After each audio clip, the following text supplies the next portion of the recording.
Bismillahirrahmanirrahim. Assalamualaikum warahmatullahi wabarakatuh. Bertemu kembali dengan saya Risma Sari di mata kuliah auditing. Izin Bu Risma share screen.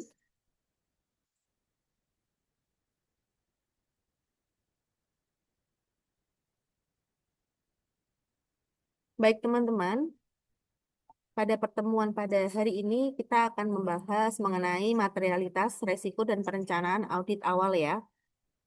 Di... Oke, sudah nampak di layar kita sudah memasuki pertemuan ke-6 di auditing 1.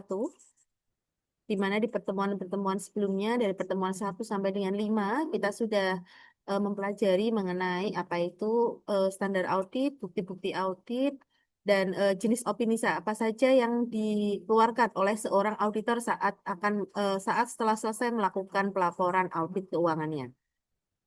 Saya izin untuk melanjutkan materi kita pada siang hari ini, materialitas resiko perencanaan audit awal. Nah, apa sih yang disebut dengan materialitas? Materialitas ini kita bisa katakan adalah suatu pertimbangan utama dalam menentukan ketepatan laporan audit yang harus dikeluarkan. Nah, langkah-langkah dalam menerapkan materialitas ada beberapa langkah. Ini yang pertama adalah menetapkan pertimbangan pendahuluan tentang materialitas. Jadi, saat seorang auditor akan melakukan pertimbangan dalam materialitas, yang pertama harus dilakukan adalah si auditor tersebut harus menetapkan pendahuluan bagaimana dan tentang apa materialitas tersebut. Yang kedua, yakni mengalokasi pertimbangan pendahuluan tentang materialitas ke segmen-segmen. Intinya di sini teman-teman auditor harus menentukan laporan audit tersebut masuk ke pembagian segmen yang mana. Ya, itu harus ditetapkan di awal pada saat sebelum proses audit. Yang ketiga adalah mengestimasi total salah saji dalam segmen. Nah, seorang auditor di awal, dia juga harus mengestimasi total salah saji di dalam segmen tersebut. Jadi harus dilihat ya di dalam laporan keuangannya itu seperti apa. Ketiga, yakni memperkirakan salah saji gabungan. Jadi teman-teman auditor selain dia harus menetapkan pertimbangan pendahuluan mengenai materialitasnya, dia juga harus memperkirakan salah saji gabungan dari materialitas tersebut. Yang terakhir adalah membandingkan salah saji gabungan dengan pertimbangan pendahuluan yang akan direvisi tentang materialitasnya. Jadi poin 1 dan poin 4 itu di poin 5 itu dibandingkan dengan mempertimbangkan pendahuluan dan yang direvisi sebelum materialitasnya itu kita gunakan di dalam pengauditan.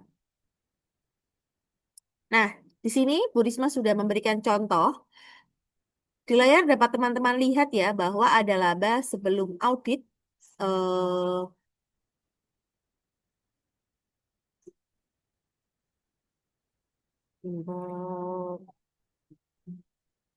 Ada laba sebelum audit itu 100 juta. Namun setelah audit ditemukan kesalahan pencatatan sebesar 10 juta. Nah, di sini calon investor ini memutuskan ya tidak jadi melakukan investasi apabila laba perusahaannya hanya 90 juta. Jadi laporan keuangan auditor ini juga sangat berfungsi sekali di mana teman-teman investor itu bisa melihat berapa sih perputaran dari laba perusahaan tersebut. Ada investor-investor yang dia menggolongkan berapa sih dia mau melakukan proses investasi di perusahaan tersebut. Nah, kalau yang contoh yang Bu Risma share ke teman-teman ini, dia si investor itu memutuskan untuk tidak jadi berinvestasi ya. Karena apa? Laba perusahaannya 90% karena tadi di awal ada kesalahan pencatatan sebesar 10 juta dan memilih investasi di tempat lain. Nah, di sini maka kesalahan sebesar 10 juta rupiah ini dianggap sangat material ya dan harus dikoreksi kalau manajemen ingin laporan keuangannya wajar tanpa pengecualian. Nah, ini harus dikoreksi.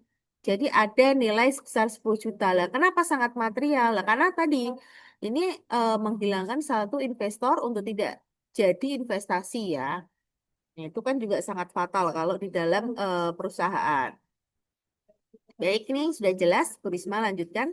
Nah, berapa besar sih materialitas itu? Nah, Karena dianggap tidak efektif untuk menanyakan satu persatu besaran materialitas dari para pengguna laporan keuangan, maka di sini teman-teman auditor ini akan membuat yang namanya penilaian kebijakan atas besarnya materialitas dalam sebuah laporan keuangan. Nah, jadi di dalam teman-teman auditor mengaudit, teman-teman auditor itu juga menentukan seberapa sih, berapa persen tingkat materialitas di dalam laporan keuangan, ya. Tingkat materialitas yang paling digunakan di teman-teman kantor akuntan publik itu adalah 5% dari laba sebelum pajak. Itu dianggap masih bisa ditoleransi, masih dianggap efektif.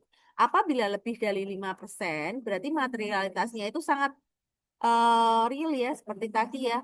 Itu dapat merugikan pihak perusahaan. Nah, kalau kita lihat ya, contoh laba sebelum audit itu 100 juta, maka materialitasnya berapa kalau kita terapkan 5%? Nah, materialitasnya tingkat laporan keuangan 5% dari laba sebelum pajak adalah 5 juta. Nah, tingkat materialitas akun 50% dari tingkat materialitas laporan keuangan. Jadi adalah 2.500.000. Nah, ya, bisa dicek ya teman-teman ya, tingkat materialitasnya ya. Nanti kalau misal ada contoh soal mengenai tingkat materialitas, silahkan bisa dikerjakan. Nah ini, materialitas tingkat transaksi, 10% dari materialitas tingkat akun. Berarti berapa? Tingkat transaksi materialitasnya dari kesalahan saji tadi di laporan keuangan yang 100 juta, hanya 250 rupiah. Nah, ini ya mulai dari 5%, lalu 50%, dan yang terakhir 10%. Oke.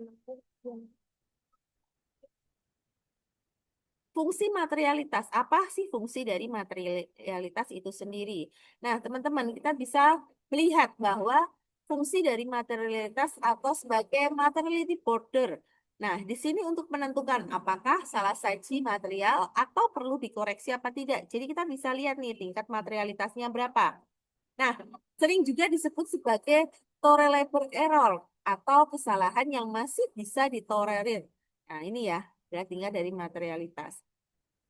Contoh, apabila materialitas tingkat transaksi 250 dan ditemukan kesalahan 200, apakah kesalahan tersebut material?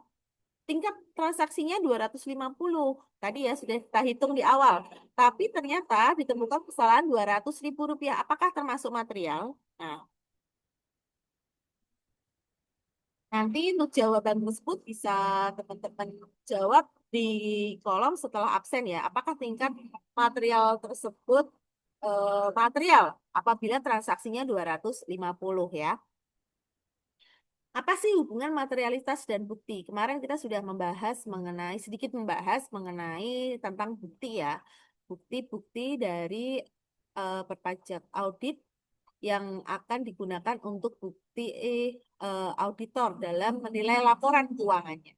Nah, semakin kecil materialitas, maka audit semakin teliti. Nah, contohnya, misal di sini kita bisa lihat bahwa ada jika materialitasnya nol, berarti semua transaksi yang di perusahaan tersebut akan dianggap material.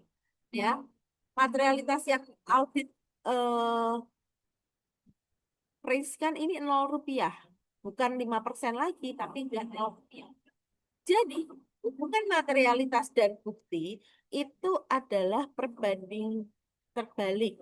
Semakin kecil materialitasnya, maka semakin banyak bukti yang harus dikumpulkan. Jika materialitasnya semakin besar, maka buktinya semakin sedikit.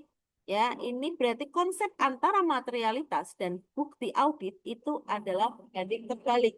Teman-teman bisa melihat bahwa apabila materialitasnya itu semakin kecil, berarti intinya bukti yang harus dikumpulkan juga harus lebih banyak ya. Karena materialitas semakin kecil berarti intinya apa? Kesalahan di dalam laporan keuangan tersebut juga semakin kecil ya. Lalu selanjutnya adalah resiko audit. Resiko audit adalah resiko yang terjadi dalam hal auditor tidak menyadari atau tidak memodifikasi pendapatnya sebagaimana seharusnya atau sesuatu laporan keuangan yang mengandung salah saji material. Nah, ini adalah termasuk dari resiko audit. Resiko audit sendiri ini memungkinkan ya teman-teman ya, seberapa besar sih keyakinan. Misalnya si auditor itu menetapkan kemungkinan 95%. Nah, artinya apa? Kesalahan yang dapat ditolerir adalah 5%. Ya. Dan kesalahan tersebut ini dihitung dari laba sebelum pajak, bukan dari laba setelah pajak. Kalau kita menghitung dari laba setelah pajak, itu tidak bisa kita anggap sebagai kesalahan di dalam laporan keuangan, karena kita menghitungnya adalah omset bersih dari laporan keuangan tersebut. Nah, di sini adalah komponen resiko audit. Nah, ini ada rumus ya, AR sama dengan IR kali CR kali DR. IR itu apa? Inherent risk atau resiko bawaan atau kerentahanan.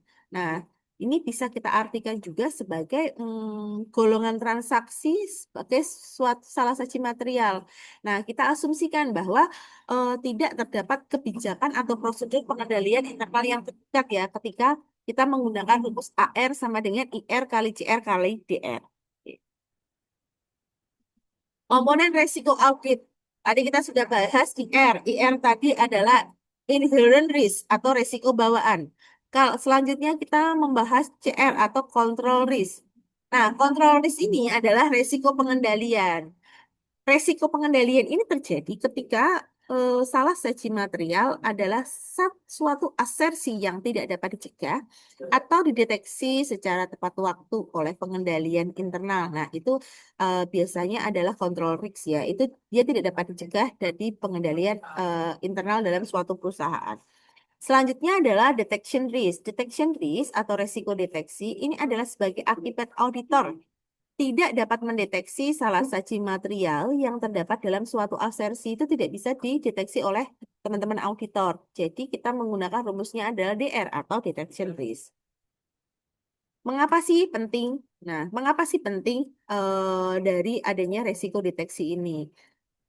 Dapat dilihat di layar teman-teman bahwa resiko deteksi itu adalah pembagian dari resiko audit dibagi dengan resiko bawaan dikali dengan resiko pengendalian. Nah, resiko deteksi di sini hanya satu-satunya resiko yang bisa dipengaruhi dan diatur ya oleh si auditor lewat bukti dan penambahan atau pengurangan prosedur audit. Jadi resiko deteksi ini bisa di set oleh seorang auditor, bisa dikurangkan atau melakukan penambahan dari prosedur audit itu sendiri. Nah, apabila auditor ingin deteksinya kecil, maka perlu banyak bukti audit atau prosedur audit. Dan itu sebaliknya berbanding terbalik ya. Kalau pengen resikonya bukti auditnya resikonya besar, berarti kan bukti auditnya semakin kecil. Seperti itu. Nah, apa sih hubungannya antara resiko dengan bukti audit?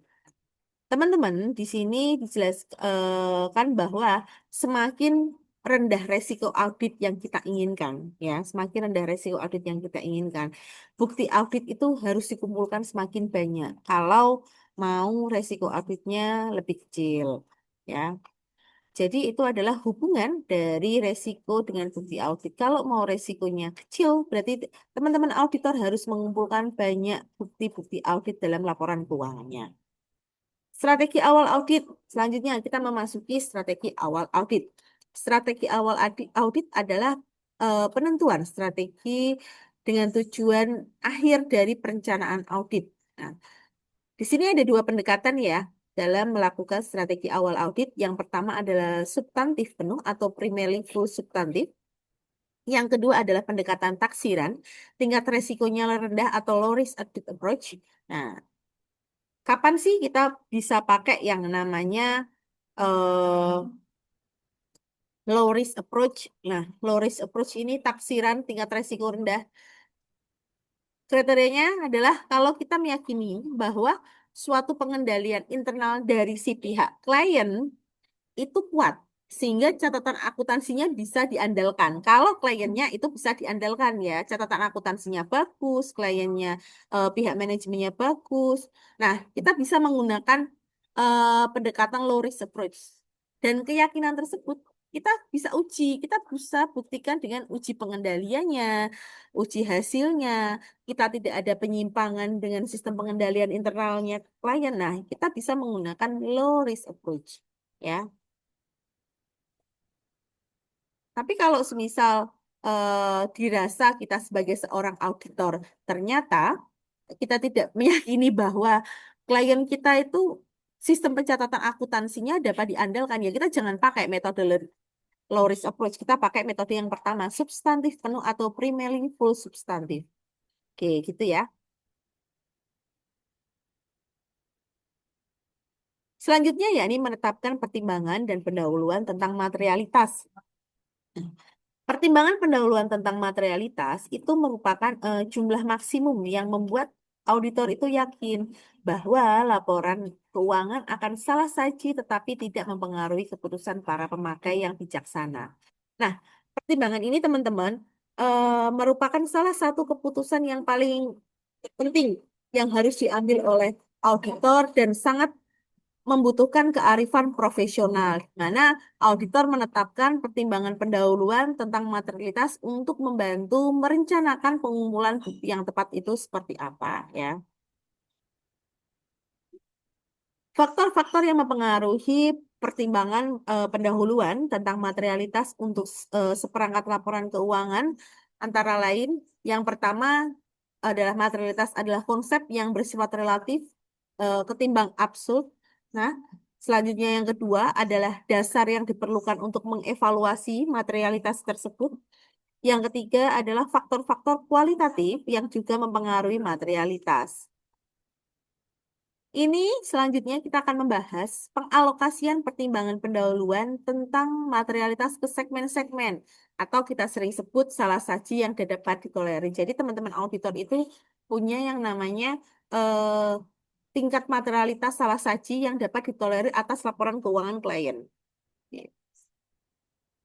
Alokasi pertimbangan pendahuluan tentang materialitas ke segmen-segmen itu perlu dilakukan karena auditor ini mengumpulkan bukti per segmen dan bukan untuk laporan keuangan keseluruhan ya. Nah, jika auditor memiliki pertimbangan pendahuluan tentang materialitas untuk setiap segmen, maka pertimbangan tersebut akan membantu auditor dalam memutuskan bukti audit yang tepat dan harus dikumpulkan. Nah, ini ya. Ini adalah salah satu yang dapat ditoleransi.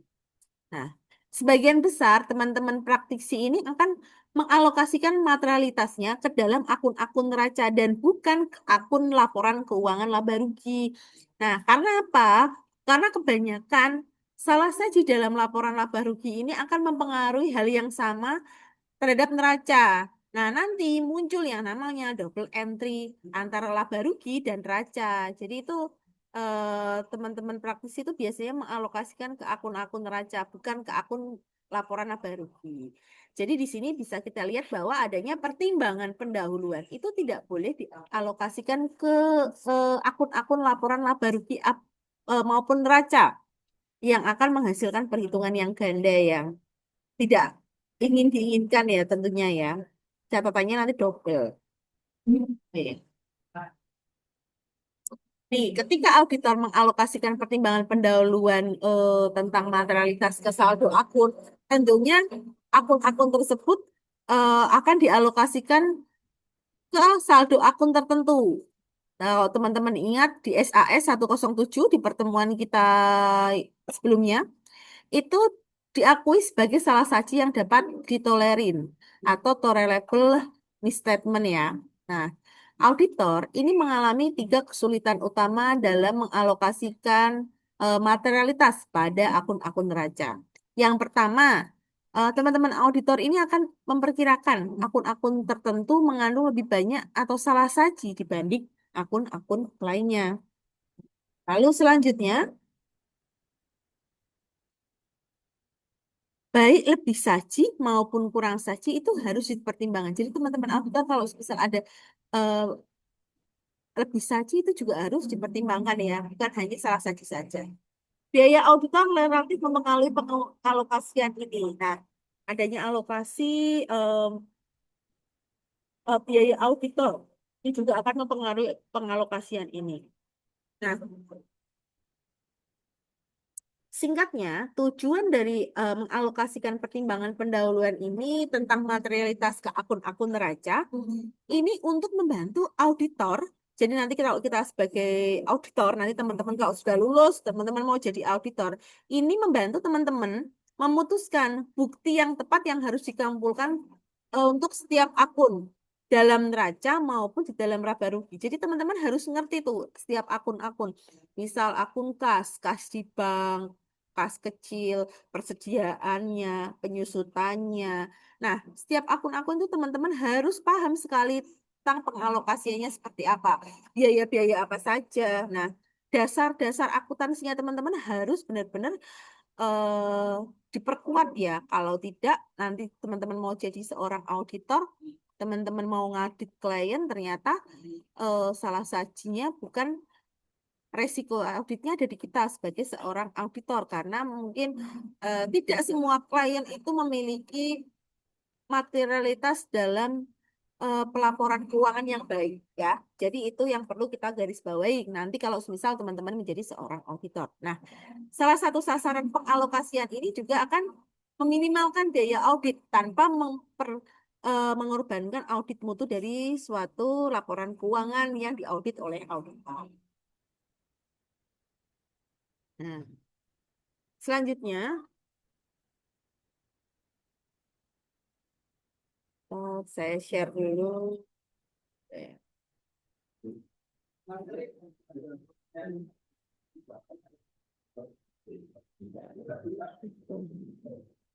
Ini selanjutnya mengestimasi masalah salah saji. Nah, ini ya salah saji itu dapat ditemukan dalam dua dua suatu akun ya, dapat dibedakan menjadi dua jenis. Yang pertama salah saji yang diketahui dan salah saji yang mungkin. Nah, ada salah saji yang sudah diketahui atau salah saji yang mungkin. Kalau salah saji yang diketahui berarti sudah jelas ya bahwa salah saji tersebut jumlahnya sudah dapat ditentukan oleh auditor. Tapi kalau salah saji yang mungkin itu dibagi lagi menjadi dua. Yang pertama adalah salah saji yang berasal dari perbedaan antara pertimbangan saldo manajemen dan auditor. Yang kedua adalah proyeksi salah saji berdasarkan pengujian auditor atas sampel dari suatu populasi tersebut. Nah, itu juga bisa dimungkinkan untuk salah saji. Nah, teman-teman di sini perhitungan proyeksi langsung estimasi salah saji ya, direct projection estimation of statement. Ini kita bisa lihat rumusnya. Salah saji bersih dari sampel dikali total populasi yang tercatat sama dengan proyeksi langsung estimasi salah saji dibagi total sampel. Nah,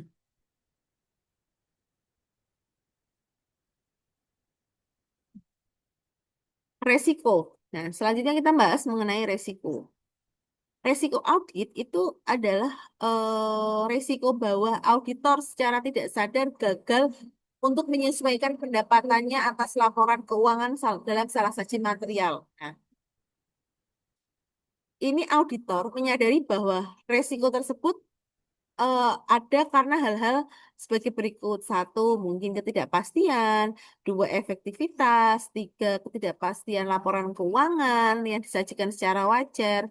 Nah, dari hal tersebut, ini akan eh, muncul beberapa siklus akun-akun untuk eh, melihat salah saji material di dalam laporan keuangan. Kita bisa lihat dari siklus penjualan dan penagihannya. Kita bisa melihat dari siklus pembelian dan pembayarannya. Kita bisa melihat dari siklus penggajian dan personalianya. Kita bisa eh, mengkaji siklus persediaan dan undangannya. Lalu kita bisa mengaji siklus perolehan dan pembayaran kembali modalnya itu seperti apa. Nah ini ya di resiko. Selanjutnya adalah model risiko audit dan perencanaannya. Ini tadi auditor itu menangani risiko dalam perencanaan pengumpulan bukti audit, terutama dengan menerapkan model risiko audit ya, di mana modelnya PDR sama dengan AAR dibagi IR kali CR ya. PDR itu resiko deteksi yang direncanakan, kalau AAR itu resiko audit yang diterima, IR itu resiko inherent, dan resiko pengendalian itu CR. Itu rumusnya hampir sama ya, sesuai seperti rumus yang tadi di awal. Jenis-jenis resiko audit, ini ada 4 jenis resiko audit. Pertama ada resiko deteksi, resiko inherent, lalu resiko pengendalian, yang keempat adalah resiko audit. Menilai resiko audit yang dapat diterima. Nah, ini penting ya teman-teman. Auditor itu sebaiknya harus memutuskan resiko audit yang diterima dan tepat bagi suatu audit selama perencanaan audit. Yang pertama, auditor itu harus memutuskan apakah resiko dari penugasan dan kemudian menggunakan resiko penugasan ini untuk memodifikasi resiko audit yang dapat diterima. Beberapa faktor, nih antara lain yang pertama derajat ketergantungan pemakai eksternal pada laporan keuangan.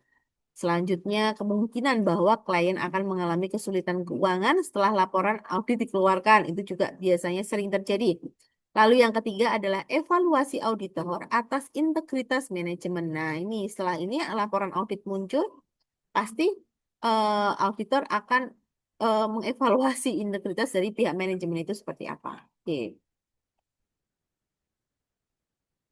Menilai resiko inherent. Nah, ini faktor-faktor yang mempengaruhi resiko inherent ya, mulai dari staf bisnis klien, hasil audit sebelumnya, sampai dengan faktor-faktor yang berkaitan dengan mispropriasi aktiva. Nah, itu juga mempengaruhi dari resiko inherent. Selanjutnya, mengevaluasi hasil. Tadi dari rumus tadi ya, ACAR sama dengan IR kali CR kali ACDR. Dilihat rumusnya. Dari rumusnya, kita bisa melihat 3 cara untuk mengurangi resiko audit yang dapat dicapai. Yang pertama, mengurangi resiko inhernya. Yang kedua, mengurangi resiko pengendaliannya. Yang ketiga adalah mengurangi resiko deteksinya. Oke. Di sini, auditor juga mempertimbangkan ya materialitas yang digunakan untuk perencanaan audit dan pengevaluasian akhir laporan keuangan secara keseluruhan yang disajikan secara wajar. Nah, laporan keuangan yang disajikan secara wajar dapat kita lihat dari penerapan PABU yang keliru, lalu ada penyimpangan fakta dan penghilangan informasi. Nah, itu adalah laporan mengandung salah satu material yang dapat dilihat oleh auditor.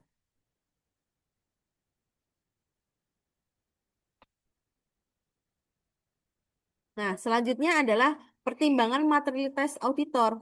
Itu bisa kita lihat dari ukurannya, karakteristiknya, kita lihat dari kondisinya, dari kebutuhannya. Nah, itu bisa kita lihat. Ini ada materialitas tingkat laporan keuangan dari laba rugi, kita bisa lihat total pendapatan sampai dengan laba bersih. Dan ini neraca kita bisa lihat di poin total aktivanya, di aktiva lancarnya, modal kerjanya, lalu ekuitas pemegang sahamnya. Nih, materialitas dalam laporan keuangan itu juga menjadi hal yang penting ya, karena untuk auditor karena laporan keuangan itu saling terkait dari laporan keuangan dari laba rugi, neraca, perubahan modal, arus kas itu saling terkait. Nah, di sini prosedur auditing yang digunakan itu lebih dari satu laporan dalam laporan keuangan, di mana laporan tersebut berkaitan. Jadi, materialitas dalam laporan keuangan tersebut menjadi penting ya, teman-teman ya. Materialitas tingkat saldo akun, nih ya, berarti salah satu yang biasanya terjadi di dalam saldo rekening atau akun. Lalu selanjutnya cara yang sering individu tidak material bila diakumulasikan di cara pengalokasian materialitas. Kita bisa lihat dari besar relatifnya akun, besar variabelnya akun, mempertimbangkan profesional, kita bisa lihat dari sana. Lalu resiko audit, kita bisa lihat dari tipe-tipe resiko auditnya. Tipe resiko 1 itu bawaan sama resiko pengendalian. Itu tidak dapat dikendalikan oleh auditor. Tapi tipe 2 resiko deteksi itu bisa dikendalikan oleh auditor. Tadi yang seperti kita bahas di awal, bisa dikurangi atau ditambahi dengan prosedur auditnya. Nih, ini adalah beberapa resiko penentu bawaan secara umum. Yang pertama ada profitabilitasnya, ada jenis usahanya apa, sifat penyebab dan jumlah salah sajinya apa. Nah, itu bisa diketahui. Resiko pengendalian. Nah, resiko pengendalian itu terkait dengan struktur pengendalian internalnya itu seperti apa ya, teman-teman. Itu bisa kita lihat dari dua macam ya, resiko pengendalian. Actual level of control risk dari manajemennya bagaimana, dan yang kedua assess level of control risk dari manajemennya seperti apa. Nah, ini ya. Ini adalah resiko bawaan, pengendalian dengan resiko deteksi. Nah, bisa kita lihat yang terakhir, hubungan tingkat keyakinan dengan komponen resiko. Nah, di sini resiko audit ini mempunyai hubungan terbalik dengan tingkat keinginan atau kepastian ya. Semakin besar tingkat keinginan kepastiannya, maka semakin kecil tingkat resiko auditnya. Nah, dari tiga komponen tersebut, tadi ya ada komponen resiko audit bawaan, resiko audit pengendalian, ah, resiko bawaan dan resiko pengendalian dengan resiko deteksi itu berhubungan terbalik. Semakin tinggi resiko bawaan dan resiko pengendaliannya, berarti resiko deteksinya rendah. Ya, dengan demikian, hubungan searah terjadi antara tingkat keinginan kepastian dengan tingkat resiko bawaan dan tingkat pengendalian. Hal yang sama antara tingkat resiko deteksi dengan tingkat resiko audit keseluruhan. Jadi itu adalah hubungan dari tingkat keyakinan dengan komponen resiko tadi ya, antara resiko bawaan dan resiko pengendalian dengan resiko hubungan resiko deteksi itu berhubungan terbalik ya. Baik teman-teman, kita sudah mempelajari pada hari ini yakni materi mengenai materialitas resiko dan perencanaan audit awal. Nah, nanti apabila ada yang belum paham, silahkan teman-teman bisa konsultasi melalui grup WA yang sudah saya buat atau jabri ke saya atau bisa langsung chat di Siakat. Terima kasih, saya akhiri. Sampai ketemu lagi di pertemuan selanjutnya. Assalamualaikum warahmatullahi wabarakatuh.